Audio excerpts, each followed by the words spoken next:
Əziz müəllimlər, hər vaxtınız xeyirli olsun.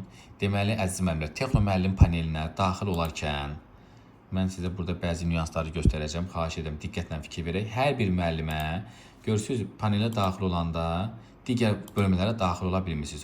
Ona görə ki, burada deyir, hörmətli müəllim, yenidən şəxsi məlumat bölmənizi yoxlayın. Bir daha məlumatlarınızı yoxlayırsınız, əziz müəllimlər. Adınızı, soyad, ata adı hər birini düzgün qeyd edirsiniz. Məktəbə, sinifə diqqətlə baxırsınız, sinifin indeksi, Azərbaycan bölməsi və xahiş edirik profil şəklinizi yükləyin. Ondan sonra yadda saxla düyməsini klikləyirik. Məlumatlar uğurla yadda saxlanıldı, yəni dəyişdirildi. Ola bilər ki, səhv eləmişsinizsə, yenidən bunu hər bir müəllimə bir dəfə şans verildi ki, bu məlumatı düzəltsin. Daha sonra, əziz müəllimlər, daxil oluruq şagirdlərimin ümumi siyahısına. Bizim indi Kəmalə müəllimənin əvvəlcə şagirdlərinin ümumi siyahısı olduğuna görə burada hər biri görsənir.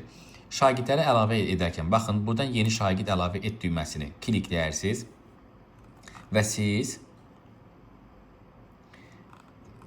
yeni səhifə açılır. Yeni şagirdi burada adı, soyadı, ata adı, cinsi, bölməsi, xarici dili seçirsiniz. Valideynin real mobil nömrəsi nədirsə, əziz müəllimlər, onu qeyd edirsiniz və özünüz şifrə təyin edirsiniz.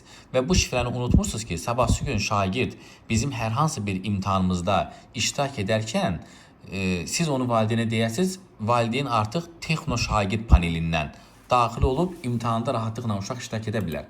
Əgər və buradan bir-bir sizdə şagirdlərin siyahısı varsa, ola bilsin ki, müəllim qeydiyyatdan keçir, baxır ki, burada şagirdlərin siyahısı var.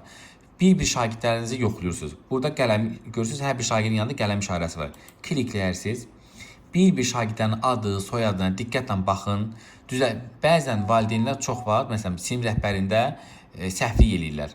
Bunların hər birini düzəldirsiniz. Məsələn, mən digər bir müəllim profilini